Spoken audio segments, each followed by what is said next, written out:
സ്വാമി സദാനന്ദ സ്വാമിയുടെ നാമധേയത്തിൽ വേദഗുരു സദാനന്ദ ഫൗണ്ടേഷൻ എന്നൊരു സംഘടന രജിസ്റ്റർ ചെയ്ത് പ്രവർത്തനം ആരംഭിച്ചിരിക്കുകയാണ്. അവധൂത ആശ്രമത്തിലെ സദാനന്ദപുരം അവധൂതാശ്രമത്തിൻ്റെ ചരിത്രവും അതിൻ്റെ പ്രാധാന്യവും ഒക്കെ നമുക്കെല്ലാം അറിയാം. അതിൻ്റെ ലക്ഷ്യങ്ങൾ എന്തൊക്കെയാണെന്നും ഇവിടുത്തെ പൊതുജനങ്ങൾക്കും മാധ്യമപ്രവർത്തകർക്കെല്ലാം അറിയാവുക. ഇപ്പോഴത്തെ അതിൻ്റെ സ്ഥിതി, അതിൻ്റെ അവസ്ഥയെപ്പറ്റി ഒക്കെ വളരെ ദയനീയമായിട്ടാണ് സമൂഹ മാധ്യമങ്ങളിൽ പോസ്റ്റ് ചെയ്ത് പറയുന്നത് പോലെയുള്ള കാര്യങ്ങളെല്ലാം അവിടെ നടക്കുന്നുള്ളത് യാഥാർത്ഥ്യം. ഇപ്പോൾ സദാനന്ദ സ്വാമി എന്താണോ അദ്ദേഹത്തിൻ്റെ ലക്ഷ്യം, എന്തിനു വേണ്ടിയിട്ടാണോ ഇത് ആശ്രമം അനുബന്ധമായ സ്ഥാപനങ്ങളൊക്കെ സ്ഥാപിച്ച് പ്രവർത്തനം ആരംഭിച്ചത്, അതിനെ സമാജത്തിലേക്ക് എത്തിക്കുക, ആ ആശയങ്ങളെ സമാജത്തിലേക്ക് പ്രചരണം കൊടുക്കുക എന്ന ലക്ഷ്യത്തോടു കൂടിയിട്ടാണ് ഈ ഫൗണ്ടേഷൻ സ്ഥാപിതമായിട്ടുള്ളത്. ഇതുമായിട്ട് ബന്ധപ്പെട്ട് നമ്മളൊരു പത്രസമ്മേളനം വിളിക്കാനുള്ള സാഹചര്യം, ഈ പത്രസമ്മേളനത്തിൽ പങ്കെടുക്കുന്നത് ഈ ഫൗണ്ടേഷൻ്റെ ആദ്യനായ പ്രസിഡന്റ് ശിവദാസ് മുള്ളച്ചേട്ടനാണ്. അദ്ദേഹത്തെ നമുക്കെല്ലാം അറിയാം. അദ്ദേഹം രാഷ്ട്രീയ സ്വയംസേവക സംഘത്തിൻ്റെ വിവിധ ചുമതലകൾ വഹിച്ചിരുന്ന ആളാണ്, വ്യക്തിത്വമാണ്. ഭാരതീയ ജനതാ പാർട്ടിയുടെ മുൻ ജില്ലാ പ്രസിഡന്റാണ്, ദേശീയ കൗൺസിൽ അംഗമായിരുന്നത്. മറ്റൊരു വ്യക്തിത്വം ഭാരതീപുരം സദാനന്ദപുരം ആശ്രമത്തിൻ്റെ ആശ്രമമായിരിക്കുന്ന ഭാരതീപുരം ആശ്രമത്തിലെ കാര്യദർശിയായിരിക്കുന്ന നിത്യാനന്ദ ഭാരതി സ്വാമികളാണ്.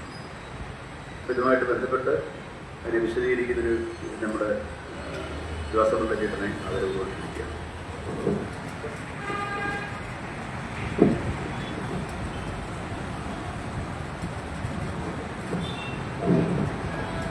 ഏറ്റവും പ്രിയപ്പെട്ടവർക്ക് നമസ്കാരം. നമ്മുടെ സതീശൻ ഇവിടെ സൂചിപ്പിച്ചു കഴിഞ്ഞു. ഇതിൻ്റെ ഉദ്ദേശ ലക്ഷ്യങ്ങളെ സംബന്ധിച്ച് സംസാരിക്കുക എന്നുള്ളതാണ്. നമ്മൾ വേദഗുരു സദാനന്ദ ഫൗണ്ടേഷൻ രൂപീകരിക്കാനുണ്ടായ ഒരു സാഹചര്യമില്ല. സ്വാമിജിക്ക് അതിനെപ്പറ്റി വളരെ വിശദമായി സംസാരിക്കാൻ സാധിക്കുന്ന ആശ്രമം എന്താണ്, ആശ്രമം കൊണ്ടുള്ള ഉദ്ദേശ ലക്ഷ്യങ്ങൾ എന്താണ് എന്നതിനെപ്പറ്റി അദ്ദേഹത്തിന് പറയാൻ സാധിക്കും.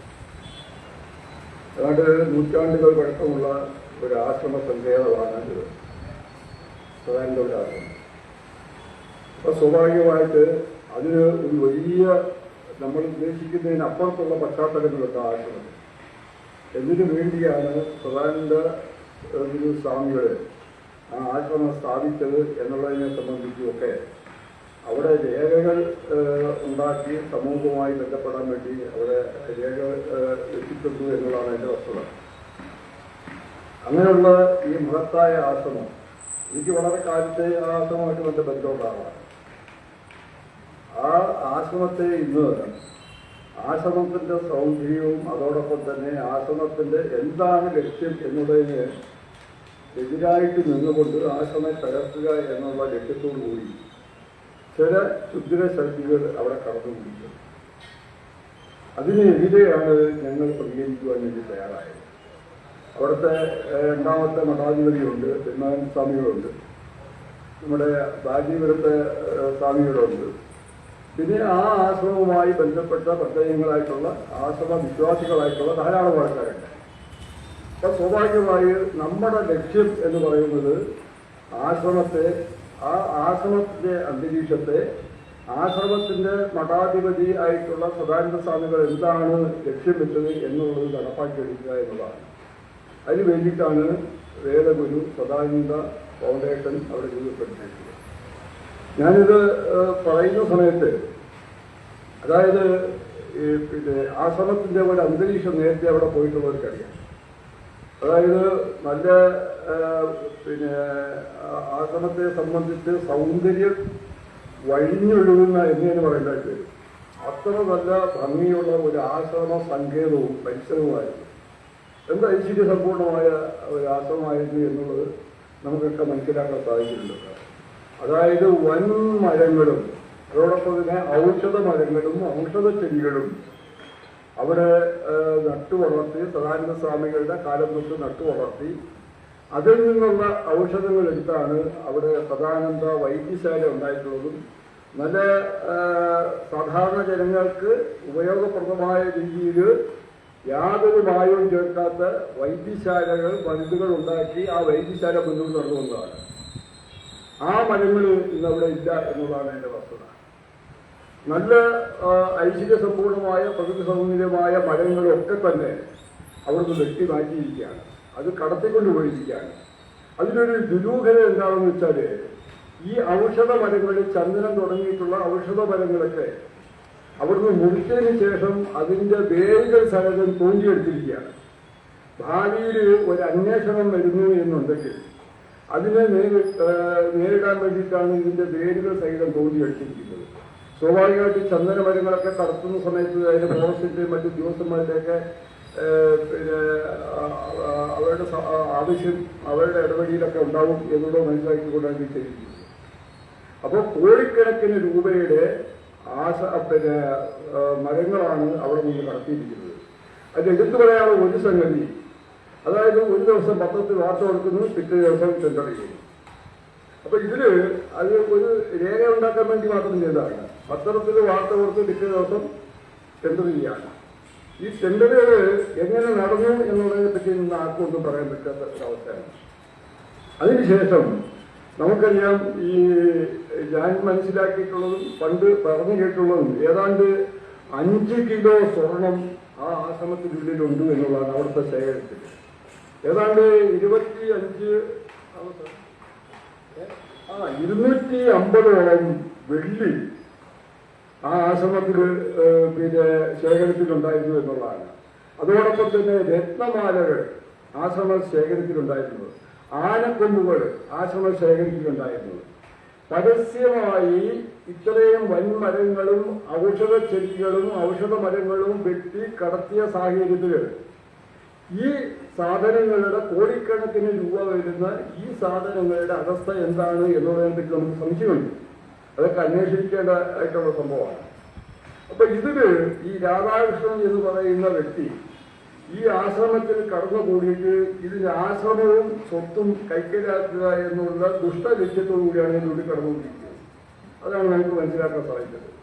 അതിനാദ്യം ചെയ്ത സംഭവം എന്താണെന്ന് വെച്ചാൽ അവിടുത്തെ രണ്ടാമത്തെ മഠാധിപതി രാമാനന്ദ സ്വാമിയെ കുറെ ഗുണ്ടകളെ കൊണ്ടുവന്ന്, മുഖംമൂടി വെച്ച ഗുണ്ടകളെ കൊണ്ടുവന്ന് അദ്ദേഹത്തിന്റെ മുഖത്ത് പിന്നെ മുളക് പൊടി വാരി വിതറി അദ്ദേഹത്തിനെ കൊല ചെയ്യാൻ വേണ്ടി ശ്രമിച്ചു എന്നുള്ളതാണ്. എനിക്കിതിൽ എടുത്തു പറയാനുള്ള ഒരു സംഭവം, ഈ സ്വാമി ഒരുപക്ഷെ കൊല ചെയ്യപ്പെട്ടിരുന്നു എന്നുണ്ടെങ്കിൽ ഈ സ്വാമി ഒരുപക്ഷെ ഭയന്ന് അവിടെ നിന്ന് ഓടി രക്ഷപ്പെടാൻ ശ്രമിച്ചിരുന്നുവെങ്കിൽ ഇന്നത്തെ മഠാധിപതി ഒരുപക്ഷെ പിറ്റേ ദിവസം സമാധി ആയിക്കൂടാ എന്നില്ല എന്നുള്ളതാണ് എനിക്ക് മനസ്സിലാക്കാൻ സാധിച്ചത്. കാരണം ദുരുദ്ദേശത്തോടു കൂടി കടന്നുകൂടിയിരിക്കുന്ന ഈ ആൾക്കാരുടെ പ്രവൃത്തി, ചില ആൾക്കാരൊക്കെ പിന്നിൽ നിന്നുള്ള സപ്പോർട്ടുണ്ട് ഈ ആശ്രമം പിടിച്ചെടുക്കുക എന്നുള്ളതിലേക്ക്. ഞാൻ സൂചിപ്പിച്ചു വന്നത് മറ്റൊരു സംഭവം നടന്നത്, നമ്മൾ ഈ ദേവപ്രശ്നം എന്ന് പറയുന്ന സമയത്ത് സാധാരണ ദേവപ്രശ്നം നടക്കുന്നത് എവിടെയാണ്? ദേവന്റെ സ്ഥാനത്താണ് ദേവപ്രശ്നം നടക്കുന്നത്. അല്ലാതെ സന്യാസാശ്രമത്തിലെ ദേവപ്രശ്നങ്ങളിൽ അതൊന്നുമില്ല. അവിടെ ജനങ്ങളുടെ കണ്ണിൽ പൊടിയിടാൻ വേണ്ടി അതിനെപ്പറ്റിയൊക്കെ വിശദമായിട്ട് സ്വാമിജി സംസാരിക്കുന്നതുകൊണ്ട് ഞാൻ അതിലേക്ക് കടക്കുന്നില്ല. മനുഷ്യന്റെ കണ്ണിൽ പൊടിയിടാൻ വേണ്ടിയിട്ട് ഒരു ദേവപ്രശ്നം കൊണ്ടുവരിക, അതോടൊപ്പം തന്നെ അവിടെ പിന്നെ ഈ ദേവപ്രശ്നത്തിൽ തന്നെ സംസാരിക്കുന്നവർ പറഞ്ഞു പറയുന്ന രീതിയിലാണ് പറയുന്നത്. അതൊക്കെ ഈ ദേവപ്രശ്നമൊക്കെ തന്നെ ഇത് കടന്നുകൂടിയിരിക്കുന്ന ആൾക്കാർക്ക് ദോഷമായിട്ടാണ് വന്നിട്ടുള്ളത് പലപ്പോഴും. അപ്പൊ ഈ ദേവപ്രശ്നം ഒരു ആശ്രമത്തിലും നാളിതുവരെ ദേവപ്രശ്നം നടന്നിട്ടുള്ളതായിട്ട് നമുക്ക് യാതൊരു വിധമായ അറിവില്ല. പല സന്യാസി മഠത്തിലും സന്യാസാശ്രമത്തിലും നമ്മൾ അന്വേഷിച്ച സമയത്തിന് ഒരു സ്ഥലത്തും ദേവപ്രശ്നം നടക്കാറില്ല. അതിനെപ്പറ്റി സ്വാമി പറയുന്നതുകൊണ്ട് ഞാൻ കൂടുതൽ കിടക്കില്ല. പക്ഷെ നമ്മളെ സംബന്ധിച്ച് ഇത് സാധാരണമായിട്ട് പബ്ലിക്കിന്റെ ഇടയിൽ കൊണ്ടുവരിക എന്നുള്ള ലക്ഷ്യമാണ് ഇതിന്റെ പിന്നിലുള്ളത്. അതുകൊണ്ട് ഈ അവസരത്തിൽ നമുക്ക് ഇവിടെ ഒരുമിച്ച് കൂടാൻ സാധിച്ച ഈ മാധ്യമ പ്രവർത്തകരൊക്കെ തന്നെ എനിക്കിവിടെ വരാൻ അറിഞ്ഞത് ആദ്യമായിട്ടാണ് ഈ ഒരു പത്രസമ്മേളനം ഈ നമ്മുടെ ഈ സ്ഥാപനം തുടങ്ങിയതിന് ശേഷം ഇവിടെ നടത്തുന്നത് എന്നുള്ളത് അറിയാൻ സാധിക്കുക. അത് വലിയ സന്തോഷമുണ്ട്. അതോടൊപ്പം തന്നെ നമുക്ക് പണ്ട് ഈ പത്രസമ്മേളനം നടത്താൻ വേണ്ടി കൊല്ലത്ത് പോകേണ്ടിയില്ലായിരുന്നു. ഇന്ന് നമുക്കത് താലൂക്ക് സെന്ററിൽ തന്നെ നടത്താൻ സാധിക്കുന്നതിൽ വളരെ സന്തോഷമുണ്ട്. എല്ലാവരോടും അതിന് നന്ദി രേഖപ്പെടുത്തിക്കൊണ്ട് ഞാൻ എൻ്റെ ഈ ആമുഖമായി പറയാനുള്ള പറഞ്ഞുകൊണ്ട് സ്വാമിജിയെ ബാക്കി കാര്യങ്ങൾ സംസാരിക്കാൻ വേണ്ടി അദ്ദേഹത്തെ ക്ഷണിക്കുകയാണ്.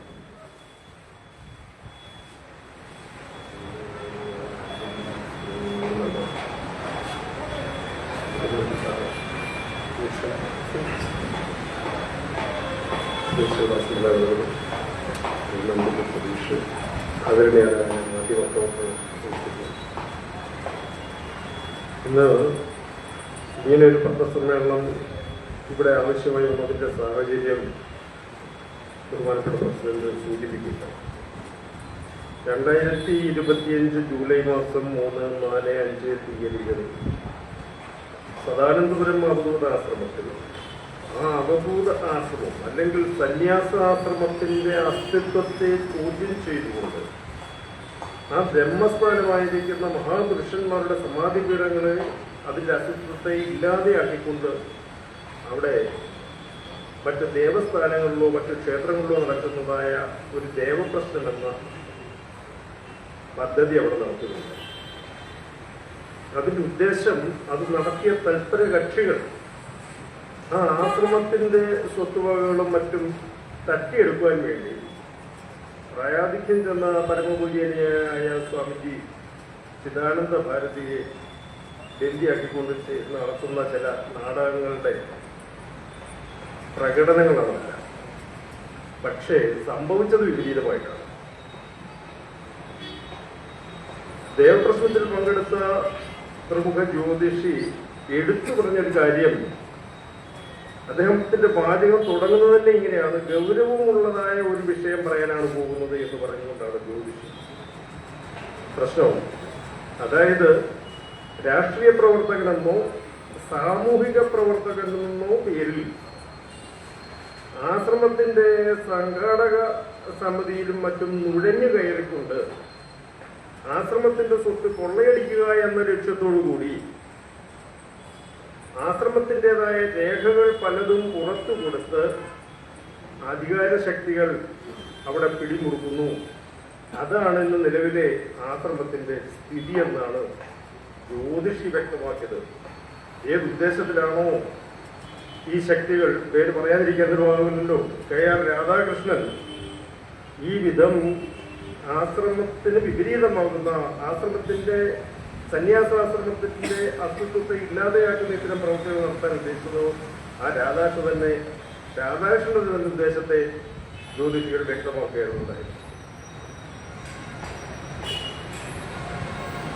സന്യാസിമാരെ സംരക്ഷിക്കുന്നതിന് വേണ്ടി വേദഗുരു സദാനന്ദ സ്വാമികൾ കൈലാസഗിരി എന്ന നാമത്തിൽ തുടങ്ങി 1901 തുടങ്ങിയ സന്യാസാശ്രമം ഇന്ന് ഈ വിധം സംഘർഷപൂരിതമാക്കിയിരിക്കുകയാണ് KR രാധാകൃഷ്ണൻ.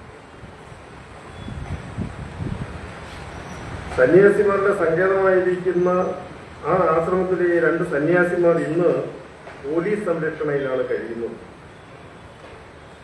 വളരെ ശാന്തമായിട്ട് സനാതന ധർമ്മം നടത്തിക്കൊണ്ടിരുന്നതായ ഈ സദാനന്ദപുരാശ്രമം 2023 മുതൽ സംഘർഷാവസ്ഥയിലാക്കിയിരിക്കുകയാണ് KR രാധാകൃഷ്ണന്റെ ഇടപെടൽ.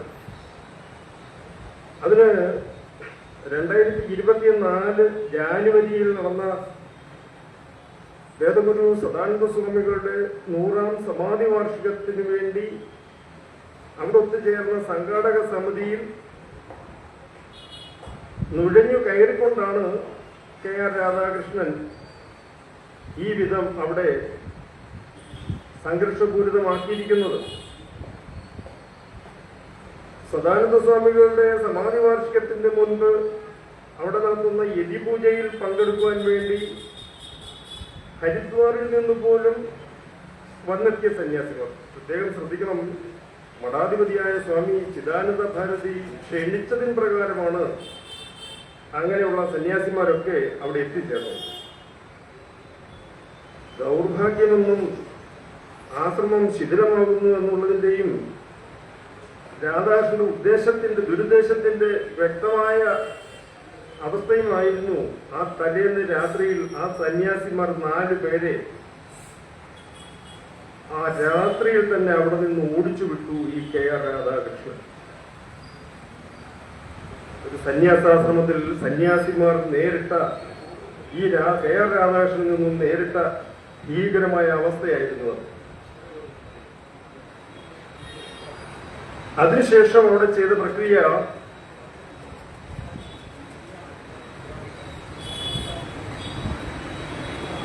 25 വർഷക്കാലമായി ആശ്രമത്തിന്റെ ക്ഷേത്രങ്ങളിലും അന്നക്ഷേത്രത്തിലും ഗോശാലയിലും മറ്റും സേവ ചെയ്തിരുന്നതായ ജീവനക്കാരെ തുരത്തിവിടുകയായിരുന്നു ചെയ്തത്.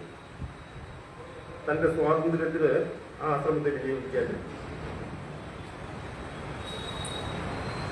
ആശ്രമത്തിന്റെ ഭൗതിക കാര്യങ്ങൾ നിർവഹിക്കുവാൻ വേണ്ടി ചുമതലപ്പെടുത്തിയിട്ടുള്ള കോടതി നിയമിച്ചിട്ടുള്ള മാനേജർക്ക് അവിടെ കയറാൻ പറ്റാത്ത വിധത്തിൽ ഭീഷണിപ്പെടുത്തിയും കള്ളക്കേസുകൾ കൊടുക്കുകയും ചെയ്തുകൊണ്ടാണ് ഈ രാധാകൃഷ്ണൻ ആശ്രമത്തിൽ തന്റെ അധികാരം സ്ഥാപിക്കുവാൻ വേണ്ടി സ്വയം PRO എന്ന് പ്രഖ്യാപിച്ചുകൊണ്ട് അതിൽ കടന്നു. ഇതിനൊക്കെ മുമ്പ് തന്നെ ആശ്രമത്തിലെ മുതിർന്ന സന്യാസി വര്യനായിരിക്കുന്ന സ്വാമി രാമാനന്ദ ഭാരതി അവർ ഉത്തരേന്ത്യയിൽ ഒരു യാത്ര പോയ വേളയിലാണ് ഈ 100ാം ശതാബ്ദി വാർഷികത്തിന് ശേഷം അദ്ദേഹത്തിന്റെ അഭാവത്തിൽ അദ്ദേഹം വടക്കേന്ത്യയിൽ യാത്ര പോയ സമയത്താണ് ഈ KR രാധാകൃഷ്ണൻ നിലവിലെ മഠാധിപതിയായിരിക്കുന്ന പൂജനീയ സ്വാമിജി ചിദാനന്ദ ഭാരതി അവരോട് ഒത്തുചേർന്നുകൊണ്ട് സന്യാസിമാരെ തമ്മിൽ തെറ്റിദ്ധരിപ്പിച്ചുകൊണ്ട് ഇവരുടെ കുറ്റങ്ങളും കുറവുകളും പറഞ്ഞുകൊണ്ട് ശാന്തമായി നടന്നിരുന്ന ആശ്രമ അന്തരീക്ഷത്തെ സന്യാസിമാരെ തമ്മിൽ തല്ലിച്ചുകൊണ്ട് ഇയാൾ മുതലെടുപ്പ് നടത്തി. ഞാൻ പറഞ്ഞല്ലോ, പ്രായാധിക്യമുണ്ട് അവിടുത്തെ മഠാധിപതി സ്വാമിജി ചിദാനന്ദ ഭാരതി അവർക്ക്. അദ്ദേഹത്തെയാണ് ഈ രാമാനന്ദ ഭാരതി സ്വാമിജിയെ കുറിച്ച് തെറ്റായ വ്യാഖ്യാനങ്ങൾ കൊടുത്ത് ഈ വിധം സ്വാധീനിച്ചത്. അതിന്റെ അനന്തരഫലമായിട്ട് എന്ത് ചെയ്തു? അവർ തമ്മിൽ അകന്നു. ആ സാഹചര്യത്തെ പ്രയോജനപ്പെടുത്തിക്കൊണ്ട് ഈ മുതിർന്ന സന്യാസിവര്യനായ സ്വാമി രാമാനന്ദ ഭാരതിയുടെ നേരെ രാത്രിയിൽ ആ ആശ്രമത്തിൽ വെച്ച് തന്നെ കണ്ണിൽ മുളക് പൊടിയോ മറ്റോ വിതറിയിട്ടുകൊണ്ട് വധിക്കാൻ ശ്രമിക്കുകയായിരുന്നു ചെയ്തത്. സന്യാസിമാർ എവിടെ പോകണം? നിങ്ങൾ പറയും, മാധ്യമ സുഹൃത്തുക്കൾ, ഇതൊന്ന് അന്വേഷിക്കേണ്ട വിഷയം കൂടിയാണ്. സന്യാസിമാർ തങ്ങാൻ ഇത്രയും പാരമ്പര്യമുള്ള ഇത്രയും പഴക്കമുള്ള ഒരു സന്യാസ ആശ്രമത്തിൽ ഈ കാലഘട്ടത്തിൽ ഒരു സന്യാസിക്ക് അവിടെ കഴിയാൻ സാധിക്കുന്നില്ല. അവിടെ തന്നെ കഴിഞ്ഞ 2019 മുതൽ സേവ ചെയ്യുന്ന എനിക്ക് മഠാധിപതിയൊന്നും കയറി കാണാൻ അനുവദിക്കില്ല. പൊതുജനങ്ങൾ അവിടെ ചെന്നാൽ ആദ്യം പ്രത്യക്ഷപ്പെടുന്നത് ഈ KR രാധാകൃഷ്ണന്റെ ശിങ്കിടികളാണ്, ഗുണ്ടകളെന്ന് തന്നെ പറയാം. അങ്ങനെ ചെല്ലുന്നവരെ അവിടെ തടഞ്ഞു വെച്ചിട്ട് എവിടെയാണോ KR രാധാകൃഷ്ണൻ ഉള്ളത് അയാൾ ഇവിടെ വരുന്നത് വരെ കാത്തിരിക്കണം. അയാളുടെ സാന്നിധ്യത്തിൽ മാത്രമേ മഠാധിപതിയെ കാണാൻ അനുവാദമുള്ളൂ. ഇന്ന് ഈ സദാനന്ദപുരം അവധൂതാശ്രമത്തിലെ സ്ഥിതി സംശയമുണ്ടെങ്കിൽ ബഹുമാനപ്പെട്ട മാധ്യമ സുഹൃത്തുക്കൾ ഒന്ന് ശ്രമിച്ചു നോക്കുക. സദാനന്ദപുരം ആശ്രമത്തിലെ മഠാധിപതി ഒന്ന് കാണാനൊന്ന് ശ്രമിച്ചു നോക്കുക ഒറ്റയ്ക്ക്. അദ്ദേഹത്തിനോട് ഇതിനെ കുറിച്ചൊന്ന് അന്വേഷിക്കാൻ നിങ്ങൾ ആരെങ്കിലും ഒന്ന് തയ്യാറായി നോക്കുക. വ്യക്തമാവും കാര്യങ്ങളേറെ. പൊതുജനങ്ങളെയും മാധ്യമ പ്രവർത്തകരെയും ഒക്കെ കബളിപ്പിക്കുന്നതിന് വേണ്ടി ആകാം ഇടയ്ക്കിടയ്ക്ക് ഓരോരോ പരിപാടി നടത്തുന്നു എന്ന് പറഞ്ഞുകൊണ്ട് ഫോട്ടോ എടുത്ത് പത്രത്തിലിടുന്നുണ്ട്. ആര് പങ്കെടുക്കുന്നു എന്ന് നിങ്ങളൊന്ന് അന്വേഷിക്കണം. വിരലിലെണ്ണുന്ന 3ഓ 4ഓ പേരാണ് അതിൽ പങ്കെടുക്കാൻ പറ്റും. ആശ്രമ ഭക്തർക്ക് അവിടെ പ്രവേശനമില്ല. ഈ സ്വാമിജിയെ ഈ വിധം ആക്രമിച്ച് ഭയപ്പെടുത്തി അദ്ദേഹത്തെ അവിടെ നിന്ന് തിരുത്തുക എന്നുള്ളത് തന്നെയായിരുന്നു ലക്ഷ്യം. കാരണം ജീവനക്കാരെ തിരുത്തി, അവിടുത്തെ മാനേജരെ ഈ വിധം ഒഴിവാക്കി, മുതിർന്ന സന്യാസി വര്യനെ ഈ വിധം മർദ്ദിച്ച് വധിക്കാനും അവിടെ നിന്നാൽ ജീവന ഭീഷണിയാകുന്ന സ്ഥിതിവിശേഷത്തിൽ ഒഴിവാക്കി ആരതിപുരത്ത് സേവ ചെയ്തിരുന്ന എന്നെയും അവിടെ വന്നും എന്റെ നേരെ ആക്രമണം വഹിച്ചു. ഇവിടുന്ന് പൊയ്ക്കോണമെന്ന് പറഞ്ഞുകൊണ്ടാണ്. ഇപ്പൊ തന്നെ ഇവിടുന്ന് പൊയ്ക്കോണം, താക്കോൽ ഇവിടെ തന്നേക്കണം, അതിന്റെ പേരിൽ ഇന്നും കേസ് നടക്കുന്നുണ്ട്. രാമാനന്ദ ഭാരതി സ്വാമിയെ ആക്രമിച്ചതിന്റെ പേരിൽ ഇന്നും കേസുണ്ട്. പക്ഷേ അതിനെക്കുറിച്ച് അന്വേഷണം നടക്കുന്നില്ല. അതിലെ പ്രതികളെ അറസ്റ്റ് ചെയ്യുന്നില്ല. ഇത്രയേറെ കേസുകളിൽ പ്രതിയായിട്ടുള്ള KR രാധാകൃഷ്ണൻ ഇന്നും ഈ സദാനന്ദപുരത്ത് ആശ്രമത്തിൽ സന്യാസിമാരുടെ സങ്കേതത്തിൽ സന്യാസിമാരെ ആക്രമിച്ചുകൊണ്ട് അതിനുള്ളിൽ ഈ അരാജകത്വവും ഈ സംഘർഷാവസ്ഥയും സൃഷ്ടിക്കുന്നതിന്റെ, സന്യാസാശ്രമത്തിന്റെ ജീവിതം നശിപ്പിക്കുന്നതിന്റെ പശ്ചാത്തലം പൊതുസമൂഹം മനസ്സിലാക്കേണ്ടതായിട്ടുണ്ട്. അതുമാത്രമല്ല,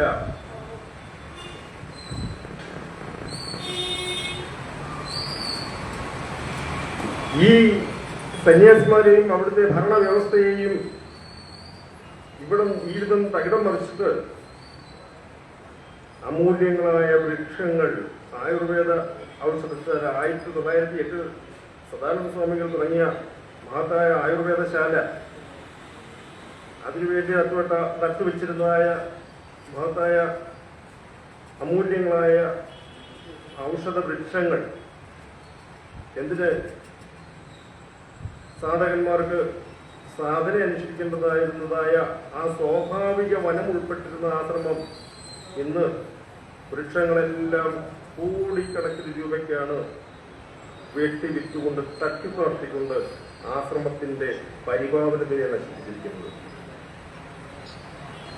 മരാമത്ത് പണികളെന്ന് പറഞ്ഞുകൊണ്ട് അവിടെ നടത്തുന്നതും ഇതേ തന്നെ ലക്ഷക്കണക്കിന് രൂപ അഴിമതി നടത്തുക എന്നുള്ളതല്ലാതെ അതിലൊരു ശുദ്ധമായ ഉദ്ദേശമുണ്ടെന്ന് കരുതാൻ ആ 6-7 വർഷക്കാലമായിട്ട് ആശ്രമത്തിൽ സേവ ചെയ്യുന്ന എനിക്ക് മനസ്സിലാക്കാൻ കഴിയുന്നില്ല. ശുദ്ധമായ തട്ടിപ്പ് എന്നല്ലാതെ കണ്ട് സതുദ്ദേശമെന്നൊന്ന് മനസ്സിലാക്കാനേ കഴിയുന്നില്ല.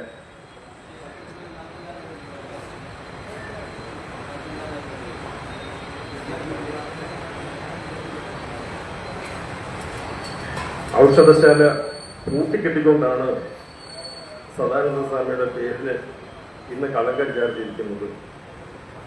സാധുജനങ്ങൾക്ക് സൗജന്യമായി ഔഷധം കൊടുത്തിരുന്ന സദാനന്ദപുരം വൈദ്യശാല ഇന്ന് താഴോട്ട് പൂട്ടിയിരിക്കുകയാണ്. സഞ്ചാരികളായ സന്യാസിമാർ വന്ന് 2 ദിവസം 3 ദിവസം തങ്ങുന്നതായ ആശ്രമത്തിന്റെ അന്നക്ഷേത്രം കൂട്ടിക്കെട്ടിയിരിക്കുകയാണ്. പച്ച വെള്ളം പുറമെ ആർക്കും കൊടുക്കുന്നില്ല. സന്യാസ സമ്പ്രദായത്തെ അവഹേളിക്കുന്ന തരത്തിലും ചില ചടങ്ങുകൾ അവിടെ ഈ രാധാകൃഷ്ണന്റേതായ ആധിപത്യത്തിൽ നടന്നിട്ടുണ്ട്. ഈ അവസരത്തിൽ ഞാൻ അതിപ്പോൾ പരാമർശിക്കുന്നില്ല. അത് മഠാധിപതിയുടെ അധികാരത്തിൽപ്പെട്ടതായതുകൊണ്ട് അതിന്റെ ഗുണദോഷ വശങ്ങളെയൊന്നും ഞാൻ പരാമർശിക്കുന്നേയില്ല.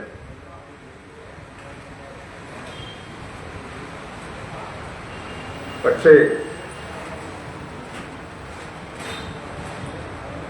സന്യാസാശ്രമത്തിന്റെ അസ്തിത്വത്തെ ഇല്ലാതാക്കിക്കൊണ്ട് ബാഹ്യമായ ശക്തികൾ കടന്നുകൂടുന്നതിന് സമൂഹം വേണ്ട വിധത്തിൽ പ്രതികരിക്കണം. മാധ്യമ സുഹൃത്തുക്കൾ ഈ വിഷയത്തിൽ വേണ്ട ശ്രദ്ധ പതിപ്പിക്കണം. സദാനന്ദ സ്വാമികളുടെ സന്ദേശങ്ങൾ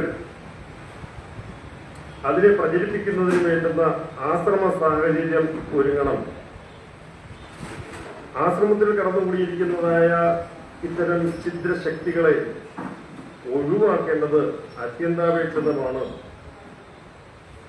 ഇതിന് സമൂഹത്തിന്റെ പിന്തുണ വേണം. സമൂഹം, ആശ്രമ ഭക്തരും ആശ്രമ വിശ്വാസികളും, ഇതൊരു കൊട്ടാരക്കരയുടെ വിഷയമല്ല. കേരളത്തിലെ ആദ്യത്തെ ആശ്രമമായ സദാനന്ദപുരം ആശ്രമം അതിൻ്റെതായ അസ്തിത്വത്തിൽ നിലനിൽക്കുന്നത് ഈ സമൂഹത്തിന്റെ, സംസ്ഥാനത്തിന്റെ തന്നെ ആവശ്യമാണ്. അതിനെ ഈ വിധം മൂല്യച്യുതിയിലേക്ക് വിടുന്നതിൽ നിന്നും രക്ഷിക്കേണ്ടത് വളരെ അത്യന്താപേക്ഷിതമാണ്. അത് അങ്ങനെയുള്ള ഉദ്ദേശത്തോടെ ആയിരിക്കാം ബഹുമാന്യനായ ശിവദാസൻ പിള്ളാവരുടെയും ശ്രീ മഞ്ചല്ലൂർ സതീഷും അദ്ദേഹത്തോടൊപ്പമുള്ള ആളുകളും ചേർന്ന് ഇങ്ങനെ സ്വാമി വേദഗുരു സദാനന്ദ സ്വാമി ഫൗണ്ടേഷൻ രൂപീകരിച്ചിരിക്കുന്നത് എന്ന് വിശ്വസിക്കുന്നു. അതതിന്റെ പൂർണ്ണമായ അർത്ഥത്തിൽ വിജയിക്കണം. ആശ്രമത്തെ രക്ഷിക്കുന്നതിന് വേണ്ടിയ കാര്യപ്രസക്തമായ നടപടികളും അതിലൂടെ ഭാരതത്തിന്റെ സനാതന ധർമ്മത്തെ സംരക്ഷിക്കുന്നതിന് വേണ്ടുന്ന നടപടികളും ഉണ്ടാകണമെന്ന് മാത്രം താല്പര്യപ്പെട്ടുകൊണ്ട് നിർത്തുന്നു.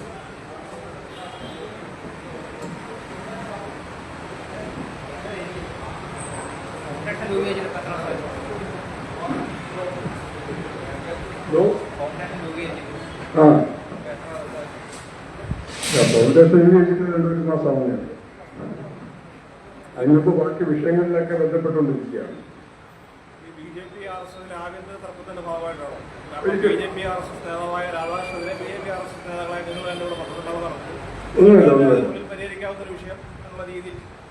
അങ്ങനെയൊന്നുമല്ല, ഇത് BJP RSS തർക്കം ഇതൊന്നും വരുന്നത്.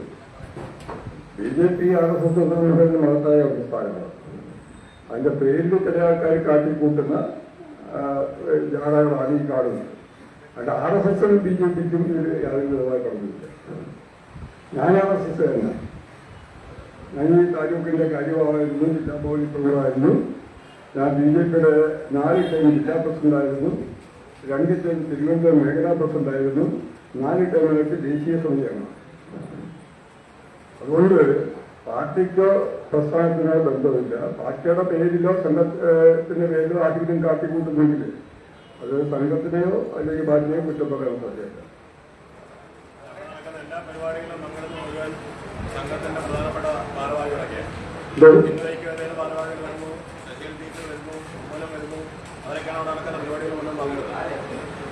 അതെ അതെ അതൊക്കെ പലപ്പോഴും ഈ അവർക്ക് ഇതിൽ എഴുതി നടക്കുന്ന പലർക്കും ഇങ്ങനെയുള്ള ആൾക്കാർക്ക് മനസ്സിലാവും. എനിക്ക് മനസ്സിലാവില്ലായിരുന്നു ഒരു സമയത്ത്. ഞാൻ വളരെ നല്ല രീതിയിലാണ് ഇതിനെപ്പറ്റി ചിന്തിച്ചത്. പക്ഷേ ഈ രാധാകൃഷ്ണൻ കടന്നു കഴിഞ്ഞപ്പോഴത്തേനും എനിക്കതിന് സംശയം വന്നു. അങ്ങനെ ഞാനിത് പലരോടും പറഞ്ഞു, ഇത് പിന്നെ നമ്മുടെ ഈ ആസനത്തിന് ദോഷം ചെയ്യുമെന്ന് ഞാൻ നമുക്ക് സൂചിപ്പിച്ചു. പക്ഷേ രാധാകൃഷ്ണനെ വെച്ച് മതമെടുക്കാൻ വേണ്ടി ആരെങ്കിലുമൊക്കെ ശ്രമിക്കുന്നതെന്നുള്ളത് എനിക്കറിയില്ല. പക്ഷേ കുമ്മനം വരുന്നതും മറ്റ് പല സംഘത്തിന്റെ അധികാരികൾ വരുന്നതും അവരെയൊക്കെ ഓരോ രീതിയിൽ തെറ്റിദ്ധരിപ്പിച്ചെടുത്തായിരിക്കും വരുന്നത്. അതാണ് ഞാൻ വിശ്വസിക്കുന്നത്.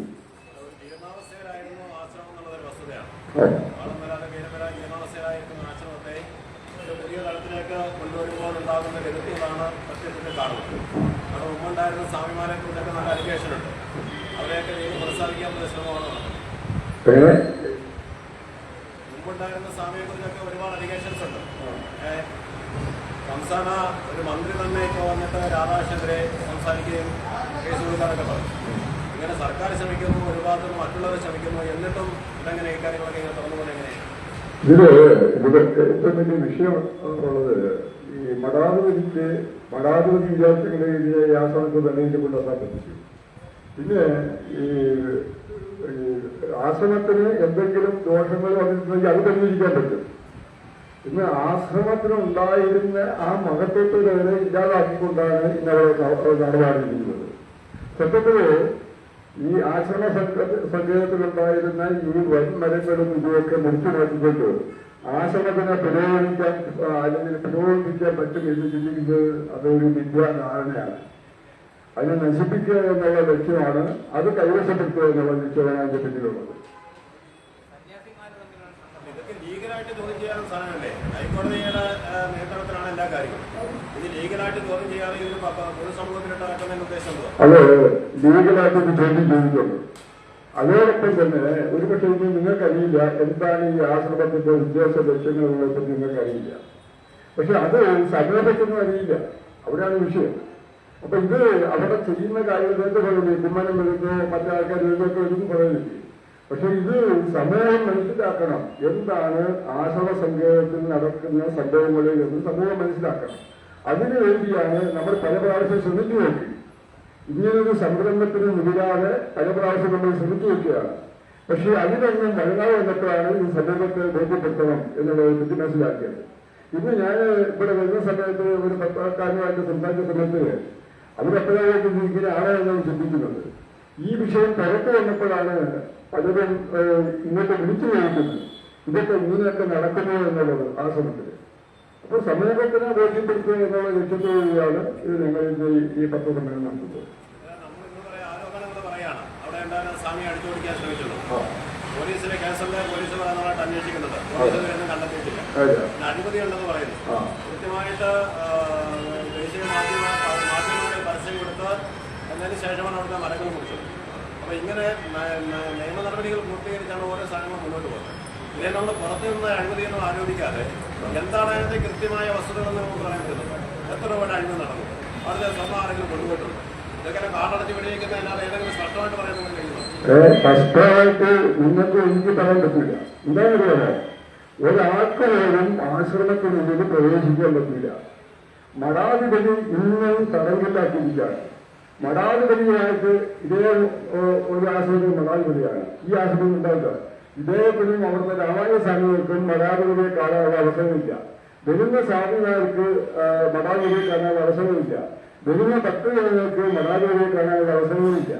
അപ്പൊ ഇതൊക്കെ ഇത് അവിടുത്തെ ശേഖരത്തിന് ഉണ്ടായിരുന്ന കാര്യമാണ് പറയുന്നത്. ഇത് പരസ്യമായിട്ട് പറയുന്നു വന്നത് നാളെ ഇത് ഏതെങ്കിലും രീതിയിൽ നഷ്ടപ്പെട്ടിട്ടുണ്ടോ എങ്കിൽ അത് ബോധ്യപ്പെടാൻ വേണ്ടിയിട്ടാണ് പറയുന്നത്.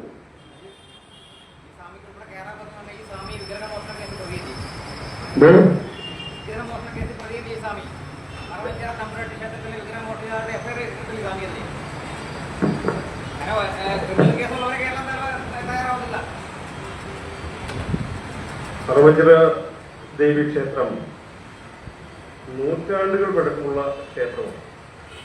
അത് പൂജനീയ സ്വാമിജി മഹാപ്രസാദ് ആത്മാനന്ദ ഭാരതി സ്വാമി അതിനോട് ചേർന്നുള്ള സ്ഥലങ്ങൾ വാങ്ങിച്ചുകൊണ്ടാണ് അവിടെ ആശ്രമം സ്ഥാപിച്ചത്.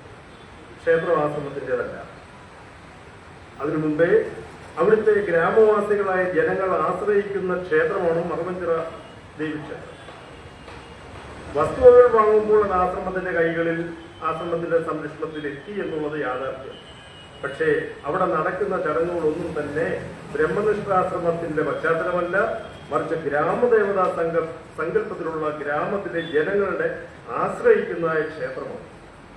ആശ്രമത്തിന്റെ അധീനതയിലായിരുന്നതുകൊണ്ടാണ് കൊട്ടാരക്കര സദാനന്ദപുരാശ്രമത്തിലെ മഠാധിപതിയായിരിക്കുന്ന സ്വാമി ചിദാനന്ദ ഭാരതിയും സ്വാമി രാമാനന്ദ ഭാരതിയും ചേർന്ന് എന്നെ അവിടെ നിയോഗിച്ചതും ആശ്രമ കാര്യങ്ങൾ നോക്കാൻ ചുമതലപ്പെട്ടു.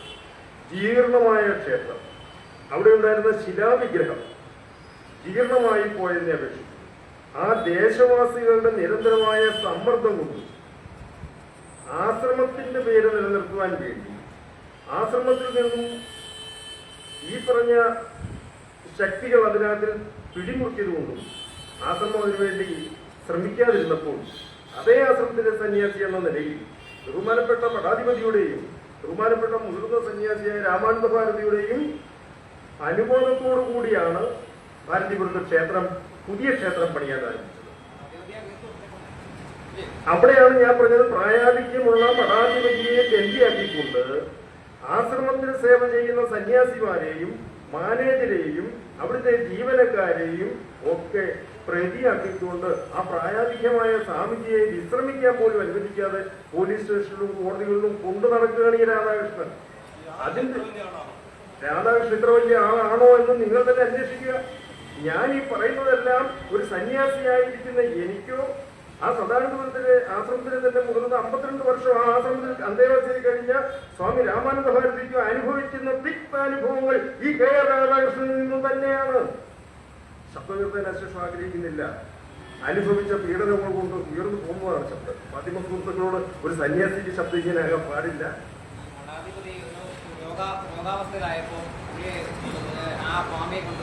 മഠാധിപതി രോഗാവസ്ഥയിലായിരുന്നപ്പോൾ മഠാധിപതി രോഗാവസ്ഥയിലായിരുന്നപ്പോൾ ചികിത്സിച്ചുകൊണ്ടിരുന്നത് ഈ രാമാനന്ദ ഭാരതി സ്വാമികളാണ്. കൊട്ടാരക്കര വിജയ ഹോസ്പിറ്റലിൽ അദ്ദേഹം വടക്കേന്ത്യയിൽ പോയ സാഹചര്യത്തിൽ മഠാധിപതിക്ക് രോഗാവസ്ഥയാണെന്നും പറഞ്ഞുകൊണ്ട് കടന്നുകൂടിയിട്ട് അദ്ദേഹത്തിന്റെ താല്പര്യത്തിൽ നിന്ന് വഴങ്ങിയല്ല. പക്ഷെ നല്ല കാര്യം, മഠാധിപതിയെ ചികിത്സിച്ചു, പരിപാലിച്ചു, രക്ഷിച്ചു. നല്ല കാര്യം. എങ്ങനെ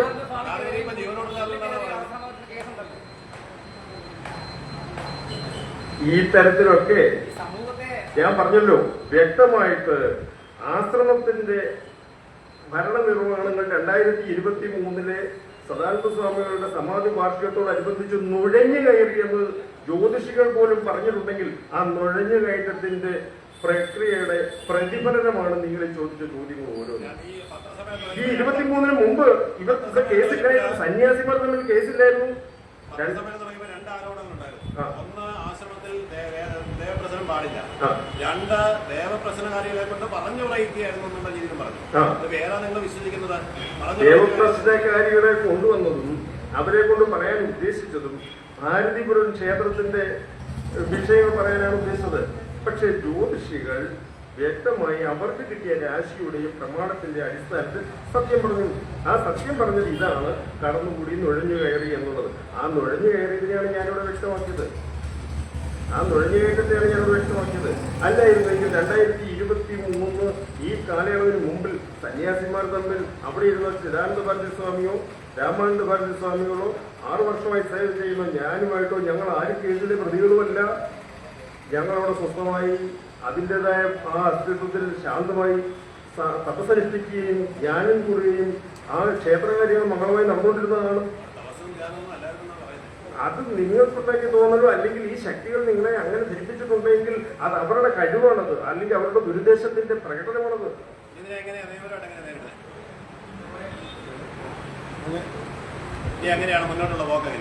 പോക്ക് ആശ്രമത്തെ സംരക്ഷിക്കുക എന്നുള്ളതാണ്. അതിനാണ് ഈ ഫൗണ്ടേഷൻ ഉണ്ടാക്കിയിരിക്കുന്നത്. ആശ്രമത്തിന്റെ പഴയകാല അന്തരീക്ഷം അവിടെ ഉണ്ടാക്കിയെടുക്കുക, അതാണ് ലക്ഷ്യം. നിയമമായിട്ട് പോകുന്നത് അല്ല, അത് പിന്നീട് അതിപ്പോൾ പത്ര സമ്മേളനത്തിൽ പറയുന്ന കാര്യങ്ങളല്ല, അതൊക്കെ രഹസ്യമായിട്ട് നീങ്ങുന്ന കാര്യങ്ങളാണ്. നമ്മുടെ ആവശ്യം ഉന്നയിക്കുന്നത് നേരത്തെ ഞാൻ സൂചിപ്പിച്ചു. ഇന്ന് ആശ്രമത്തിൽ നടക്കുന്ന ദുഷ്പ്രവർത്തികൾ, ദുഷ്ചെയ്തികള് സമൂഹം അറിയണം, ആശ്രമ വിശ്വാസികൾ അറിയണം. നമുക്കിത് വെച്ച് മൈക്രോ പബ്ലിസിറ്റി നടത്താൻ പറ്റില്ല. പത്രമാധ്യമങ്ങളിൽ കൂടെയാണ് ഇന്ന് സകല സംഭവങ്ങളും ജനം അറിയുന്നത്. അതുകൊണ്ട് മാത്രമാണ് ഇങ്ങനെ പത്രസമ്മേളനത്തിന് വേണ്ടി രൂപപ്പെട്ടത്.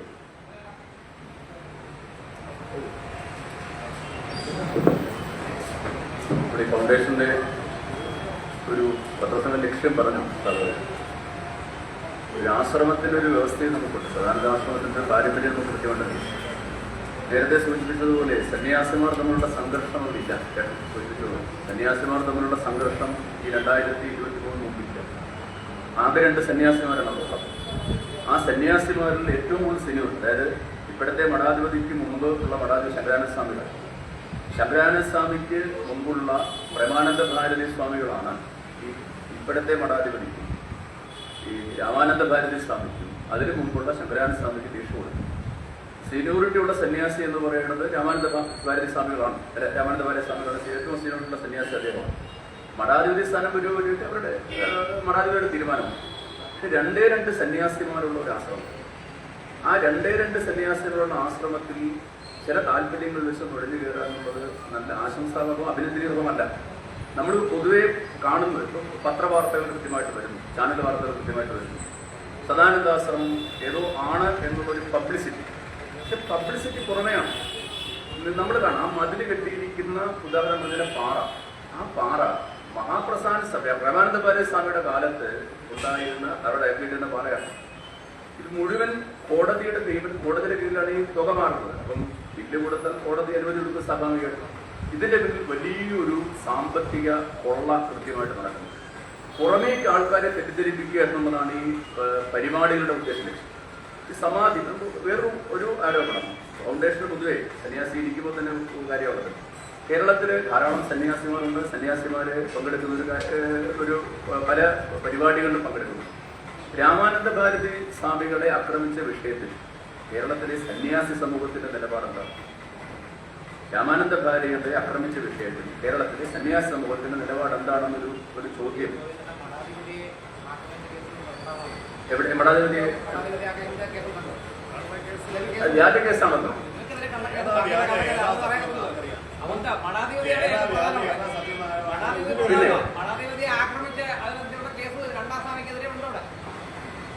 ഈ 2023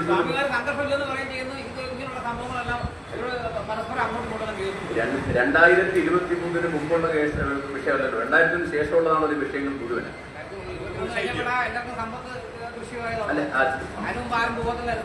അതിനു മുമ്പ് ഈ ഭൂമി തന്നെ ഉണ്ടല്ലോ. അതിനു മുമ്പ് ഭൂമിയുണ്ട്. അതിനു മുമ്പ് ഈ ഭാരതപുരത്തെ വസ്തു അതുപോലെ തന്നെ ഉണ്ട്. ഈ സദാനന്ദപുരത്തെ വസ്തു അതുപോലെ ഉണ്ട്. പിന്നെ ചേട്ടൊന്ന് ചോദിച്ചതുപോലെ ഒരു ജനപ്രതിനിധി എന്ന നിലയിൽ പത്തനാപുരത്തിൽ നിയമമുള്ളത് ജനപ്രതിനിധി നിലയിൽ അദ്ദേഹം ജനപ്രതിനിധിയാണ്. അദ്ദേഹം ഇവിടെ പങ്കെടുത്തു. അദ്ദേഹം സന്യാസിയോട് ചോദിച്ച ചോദ്യം അപ്രസക്തമാണെന്നുള്ള വലിയൊരു കോലാഹലമാണ് ഇവിടെ പലരും നടന്നത്. അദ്ദേഹം കൊണ്ടുവന്നവർ ആരൊക്കെയാണ്? ആരെ? അദ്ദേഹം കൂട്ടിന് കൊണ്ടുവന്ന ആരൊക്കെയാണ്? ഹൈന്ദവ സമുദായത്തിലോ സനാതന ധർമ്മത്തിലോ വിശ്വസിക്കുന്ന ആൾക്കാരായിരുന്നു അദ്ദേഹം. സ്വാഭാവികമായി ഒരു വിഷയം നടക്കുമ്പോൾ ജനപ്രതിനിധിയുടെ ധാരാളം പേര് വരുത്തി. ഒരു ജനപ്രതിനിധിയുടെ കൂടെ ഒരു ജനപ്രതിനിധി ചോദ്യമല്ല, ഒരു ജനപ്രതിനിധിയുടെ കൂടെ സ്വാഭാവികമായിട്ട് കുറെ ആൾക്കാർ വരുത്തി. അതെ അതെ അതെ അദ്ദേഹത്തിന് രണ്ടാമത് ന്യായീകരിക്കല്ല. രണ്ടാമതൊരു കാര്യം, അദ്ദേഹം ജനപ്രതിനിധി മാത്രമല്ല, അദ്ദേഹം അവിടുത്തെ ഒരു സമുദായ സംഘടനാ നേതാവ് കൂടിയിട്ടാണ്. പത്രാപുരം എന്തായാലും യൂണിയന്റെ പ്രസിഡന്റ് പറയൂ, കേൾക്കട്ടെ, ആയിക്കോട്ടെ. അങ്ങനെയുള്ള അദ്ദേഹം ആ ചോദ്യത്തിന് എന്താ പ്രസക്തി ഇല്ലാത്തത്? എന്റെ ചോദ്യം ഇതാണ്. അതായത് സന്യാസ വീട്ടിൽ സ്വീകരിച്ച അദ്ദേഹം ചോദിച്ചൊരു ചോദ്യമേ ഉള്ളൂ. എന്താ ചോദ്യം എന്ന് വെച്ചാൽ ചോദിക്കുന്ന ചോദ്യം അദ്ദേഹം ചോദ്യത്തിന് എന്താ പ്രസക്തി ഇല്ലാത്തത്? എന്താ പറയട്ടെ? ഇവിടുത്തെ പല വ്യക്തികളും അത് വ്യാപകമായിട്ട് ആഘോഷിക്കപ്പെട്ടു, ചോദിക്കാൻ പാടില്ല എന്നുള്ളതിന് ആശ്രമവിരുദ്ധമല്ല. എങ്ങനെ വിരുദ്ധമല്ല? എങ്ങനെ വിരുദ്ധമാകും?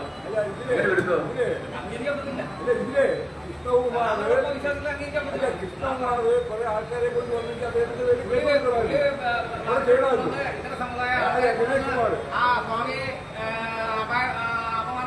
അവിടെ ഒരു പബ്ലിസിറ്റി ഒക്കെ കൊടുക്കുന്നത് എന്താണ്? അവിടെ പബ്ലിസിറ്റി കൊടുക്കുന്നത് CPM അല്ലെങ്കിൽ ഇടതുപക്ഷം ആശ്രമം പിടിച്ചെടുക്കാൻ ശ്രമിക്കുന്നു എന്നതാണ്.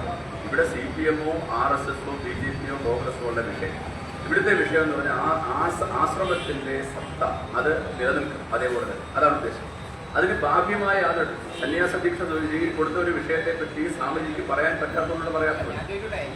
രണ്ടുപേർക്കും ഒരു സുപ്രഭാതത്തിൽ രണ്ടുപേർക്ക് സന്യാസ ദീക്ഷ കൊടുക്കും. ഒരു സന്യാസ ദീക്ഷ കൊടുക്കുന്ന ചില മാനദണ്ഡങ്ങളുണ്ട് ഒരു ആശ്രമത്തിന്. ഈ 2003 ശേഷം ഒരു സുപ്രഭാതത്തിൽ നേരം എടുക്കുമ്പോൾ രണ്ടുപേരെ സന്യാസ ദീക്ഷ കൊടുക്കും. എന്തൊരു വ്യവസ്ഥയാണുള്ളത്?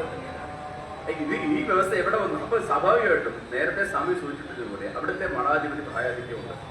അദ്ദേഹത്തെ ഒരു തടങ്കലിലാക്കി വെച്ചു എന്ന് പറയേണ്ടി വരും സ്വാഭാവികം. പിന്നെ പല താല്പര്യങ്ങൾ അദ്ദേഹത്തെ അപായപ്പെടുത്താൻ ശ്രമിച്ചിട്ടില്ലല്ലോ. കേസ് കൂടുതലുണ്ട്, ആയിക്കോട്ടെ, അന്വേഷിക്കട്ടെ, അന്വേഷണം നടക്കട്ടെ, കേസ് അന്വേഷണം നടക്കട്ടെ. പിന്നെ ഇതുമായിട്ട് ബന്ധപ്പെട്ട് നിയമ നടപടികൾ കൃത്യമായിട്ട് നിയമമുണ്ട്. കോടതികൾ നിയമം, ജില്ലാ ഹൈക്കോടതി ഉൾപ്പെടുന്ന സ്ഥലങ്ങളിൽ നിയമനടപടി കൃത്യമായിട്ട് ഫൗണ്ടേഷനും അതിന്റെ നിയമനടപടി നീങ്ങുന്നുണ്ട്, അല്ലാതെ പലതരത്തിലും നീങ്ങുന്നുണ്ട്. ഇപ്പൊ ഞങ്ങൾക്കിപ്പോ വേണമെങ്കിൽ നിങ്ങൾ പത്രസമ്മേളനം നടത്താൻ വന്ന സമയത്ത് നമ്മുടെ ആത്മഹത്യ ശ്രമിച്ചു, നമ്മൾ കേസ് കൊടുക്കാം. അത് ചെയ്തോ ചെയ്തില്ലെന്നുള്ളത് കോടതി വരുമ്പോഴാണ്. അപ്പൊ സ്വാമിയെ ആക്രമിക്കാൻ വേണ്ടി ശ്രമിച്ചതിന് കേസ് കൊടുക്കാം.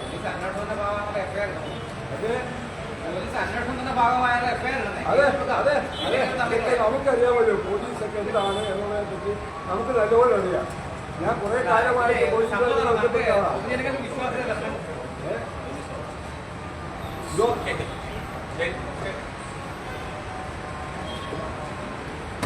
എന്നാൽ ശരി, എല്ലാവർക്കും നമസ്കാരം. പ്രിയപ്പെട്ട പ്രേക്ഷകരെ, ദേവഗുരു സദാനന്ദ സ്വാമി ഫൗണ്ടേഷൻ്റെ വാർത്താ സമ്മേളനമാണ് തത്സമയം പ്രേക്ഷകർക്ക് മുന്നിൽ സാക്ഷി TV എത്തിച്ചത്. ഈ വാർത്താ സമ്മേളനത്തിൽ തത്സമയം ഇവിടെ പൂർണ്ണമാകും. നിങ്ങൾക്ക് ഇവർക്കും നന്ദി, നമസ്കാരം. പക്ഷേ നിങ്ങൾ കൂടാൻ വേണ്ടി ഒരുപാട് താമസിച്ചു.